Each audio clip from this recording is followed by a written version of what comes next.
학생 한 명이 아쉽고 그 시간에 내가 지금 당장 수업이 없으니까 그냥 수업하고 말지 라고 생각하신 경우인데,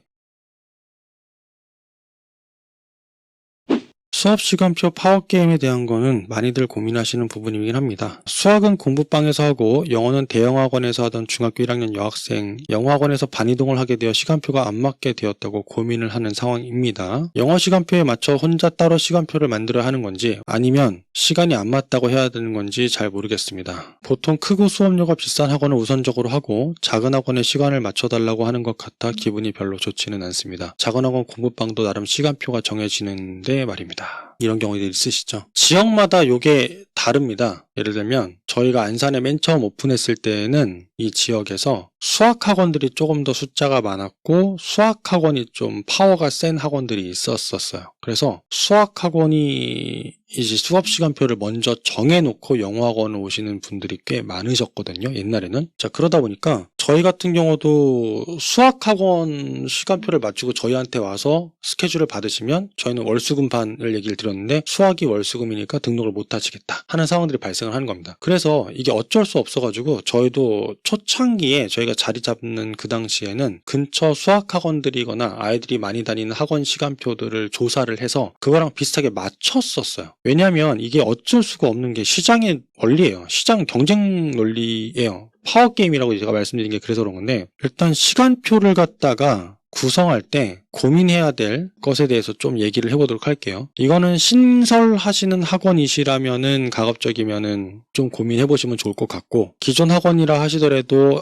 방금 요 질문과 비슷한 경험 내지는 고민들을 하고 계시다라면 고민해 보실 필요가 있습니다. 근데 이런 질문을 받아보신 경험이 없으시다라면 원장님 학원이 파워게임에서 넘버원이기 때문에 이런 질문을 어머니들이 다른 학원 가서 하실 수도 있겠죠. 일단 고민해야 될 거는 주변 동일 과목, 경쟁학원 시간표를 분석을 해보는 게 첫 번째 필요합니다. 왜 이렇게 했을까? 이걸 고민해 봐야 됩니다. 동일 과목 경쟁학원 혹은 그 지역에서 자리를 잘 잡고 안정적으로 운영되는 학원 시간표가 그렇다라는 거는 그 수요가 많다라는 거거든요. 그러면 상당히 많은 수의 아이들이, 특히 그 학원이 진짜 대형 학원이라면 많은 수의 아이들이 이미 그 방식대로 습관화가 되어 있고 그 학원이 넘버원 학원이고 만약에 굉장히 파워가 세다라면 다른 학원들도 그 학원에 맞춰서 시간표가 이미 시장에서 짜여져 있을 가능성이 커요. 그러니까 이 시간표를 분석해 보시고 얘네랑 이제 비슷하게 시간표를 구성해 보는 게 일단은 첫 번째일 수 있습니다. 제가 똑같이가 아니라 비슷하게라고 말씀을 드렸어요. 왜 그러냐면 똑같이 하게 되면요, 생각해 보세요. 수업 시간이 동일해요. 수업 시간이 차별화가 없죠. 수강료도 별 차이가 없다고 한다면 우리가 걔네보다 수강료를 더 비싸게 받기는 되게 애매하죠. 프로그램이 특별하지 않으면. 프로그램 하나만으로 이제 경쟁을 해야 되는데 부모님들이 프로그램의 장단점을 갖다가 단시간 내에 파악할 수 있을 만큼 그렇게 쉽진 않아요. 그래서 시간표를 비슷하게 구성하면서 나름 차별화도 있어야 돼요. 그럼 차별화 전략을 쓰는 방법 중에 하나가 뭐냐면 두 번째, 영어 학원과 수학 학원 같은 이야기입니다. 자, 보안 과목 같은 경우는 이제 그러면 그 학원의 과목을 보고서 상호 보완이 되는 시간표를 구성을 하는 겁니다. 예를 들면 요일을 겹치지 않도록 아니면 시간이 연결될 수 있도록 이렇게 짜게 되면 그 학원에 다니는 아이들이 이쪽 학원에 잘 다닐 수 있겠죠. 특히 제가 영어를 학원을 하고 있는데 다른 영어 학원이 저희 지역의 가장 큰 수학 학원하고 시간표가 안 맞는다라면 제가 오히려 그 학원하고 시간표가 잘 맞도록 시간표를 구성을 하게 되면 그것도 이제 차별화 전략 중에 하나가 돼요. 그 수학 학원을 다니는 아이들이 영어를 여기서 듣게 되는 이런 현상들이 발생하는 거니까. 이게 이제 가장 첫 번째여서 요거를 좀 고민해 보셔야 되는 거고, 두 번째는 그러면 별도 시간표를 만들어줘야 되나? 라고 하시는데 저는 개인적으로는 이거는 원장님의 결정입니다. 어떤 기준이냐? 원래는 추천하진 않아요. 추천드리진 않는데 학원이 학생 한 명이 아쉽다면 어쩔 수 없을 수도 있습니다. 단 이런 경우는 추후 시간표 변경이 가능하다는 것을 사전 고지를 꼭 해야 됩니다. 이런 친구들 같은 경우 혼자서 수업 듣고 뭐하다 보면 그게 혜택이 아니라 자기만 누릴 수 있는 특권이라고 생각해서 나중에 거기에다가 학생을 한 명 더 집어넣게 되면 그거 가지고 왜 나한테 물어보지 않고 학생 추가하느냐라고 컴플레인 하신 경우도 종종 있으시단 말이에요. 그래서 이 시간표가 유효기간 사전 설정하셔야 됩니다. 3개월만 됩니다. 뭐 이런 식으로. 그 안에 학생 시간이 기존 시간대로 변경하실 수 없다거나 이 시간대에 추가 학생이 들어오지 않게 되면 이 반은 자동 마감 처리됩니다. 라는 식의 거를 사전 공지하셔야 됩니다. 그걸 갖다가 꼭 사전 공지하셔야지만 나중에 서로 얼굴 붉히는 상황을 최대한 줄일 수 있어요. 원래는 비추천한다고 말씀을 드렸습니다. 그럼에도 불구하고 이 아이를 해야 된다면 어떻게 되냐면 기존 시간표를 가급적 듣고 추가 프로그램으로 관리하는 방식도 있습니다. 저희가 월수금인데 월수금에 아예 못 온다라면 월수를 듣고 금요일은 녹화 방송을 본다라든가 이런 식인 거죠. 그러니까 이게 추가 프로그램을 관리한다는 거는 예를 들면은 이제 녹화 수업 관리라든가 아니면 이제 코칭 관리라든가 이제 숙제만 내주고 했는지 아닌지 확인하고 질문 받는 식의 요렇게 이제 변칙을 쓰는 것도 있는데 이것도 사실은 추천드리진 않습니다. 이것도 한시적인 거예요. 왜냐하면 이게 에너지는 많이 들어가는데 똑같은 시간을 쓰고 한 명에 대한 관리이기 때문에 만약 이렇게 하실 거면 수강료도 다르게 책정하셔야 됩니다. 가급적이면 한 명 가르치는데 원래 받던 수강료로 하면 안 되고요. 최소한 두세 배는 받아야죠. 그렇게 하겠도 엄마가 하시겠다고 하면 해볼 만한 거죠. 근데 이제 그게 아니라고 한다면 어머님은 안 되는 거 뻔히 알면서 그냥 학원에다 요구를 하시는 걸 수 있어요. 근데 같은 시간에 다른 과목을 개설하면 훨씬 더 많은 수익을 얻으실 수 있잖아요. 이게 그런 경우 있습니다. 학생 한 명이 아쉽고 그 시간에 내가 지금 당장 수업이 없으니까 그냥 수업하고 말지 라고 생각하신 경우인데 원장님 생각해보세요. 만약에 걔만 수강료가 30만 원이라고 생각해서 저희 학원으로 따지게 되면 2시간 정도씩 일주일에 3번 옵니다. 6시간이죠. 일주일에 그러면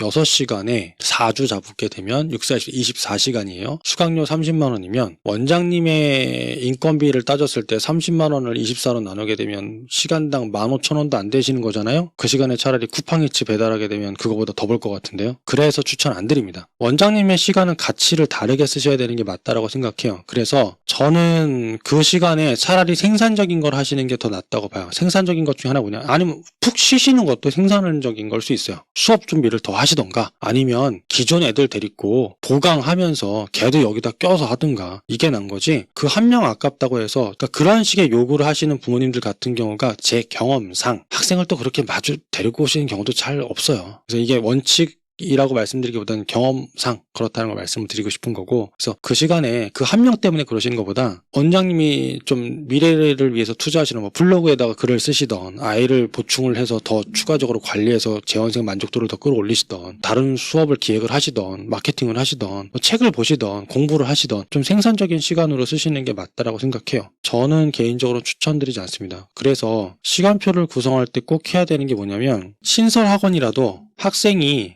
정원이 다 들어올 거라는 가정하에 완성된 시간표를 일단 만드시길 권고드립니다. 그리고 시간표를 안내하고 시간표대로 학생을 등록을 받으세요. 정해진 시간표를 뜯어 고쳐야 하는 상황은 갑이 움직일 때 갑이 누구냐? 바로 학교입니다. 학교가 만약에 3시에 끝난대요. 그럼 나는 2시에 수업하고 싶어요. 이건 애시당초 말이 안 되는 거잖아요. 그런 상황이 아니면은 움직이지 않는 게 좋습니다. 그러니까 이렇게 해야 되는 이유 중에 하나가 뭐냐면 정해진 시간표 하나로도 이 학원이 체계적인지 보여주는 지표로 활용됩니다. 학생이 실제 등록하지 않아도 레벨별로 이렇게 수업 시간표가 다릅니다. 이런 레벨은 이 시간에 이 정도 강도로 수업하고 있습니다를 안내할 수 있다라는 사실 하나가 이 학원이 거기까지 로드맵이 있고 그거를 안내할 수 있다라는 시스템적인 게 있다라는 거기 때문에 이게 체계적인 거를 보여줄 수 있는 지표로 활용이 돼요. 그래서 특히 신설 학원이시거나 이제 이런 걸로 고민하시는 경우라면 이걸 고민하셔야 되고 이 시간표 하나로 정원을 다 채울 거라고 가정해서 시간표를 짜게 되면 이게 또 왜 중요하냐면 이렇게 시간표를 짜서 뭘 해봐야 되냐면 시간표대로 정원을 계산해서 전체 수익을 계산해봐야 돼요. 이걸 의외로 이제 안 하시는 분이 많았습니다. 제가 지난번에도 컨설팅을 갔던 학원 같은 경우에 원장님한테 이제 여쭤봤어요. 원장님, 이 규모 학원에서 얼마를 수익을 받고 싶으십니까? 그러니까 원장님이 이제 서울 중심 지역에 이제 학원을 만드셨던 건데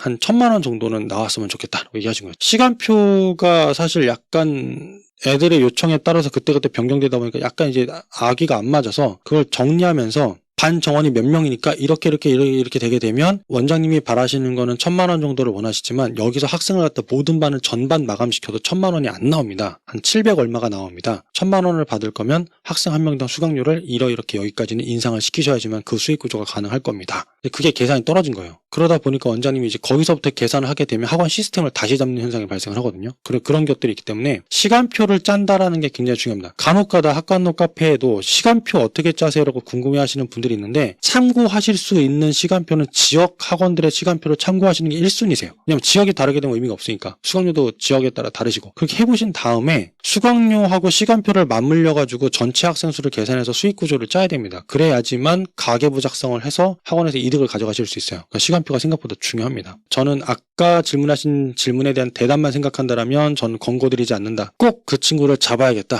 라면 뭐 그 아이가 전교 1등이어서 상징성이 있다라든가 뭐 원장님 눈에 계속 밟히는 아이라든가 그 부모님이 친구를 참 소개를 잘 시켜주는 서로 어떤 의미가 있던가 뭐 이런 거라면 모르겠지만 그게 아니라면 권고드리지 않는다. 시간표에는 어쩔 수 없이 지역에서 이제 핵심 학원이 움직이는 거에 따라 움직일 수밖에 없는 게 시장의 논리이기 때문에 섭섭하시다 하더라도 미리 대비하시고 미리 알아보셔서 시간표를 정리하시는 게 장기적으로 봤을 땐 괜찮을 수 있다라고 말씀을 드리고 싶습니다. 이 질문은 여기까지 다루도록 하겠습니다.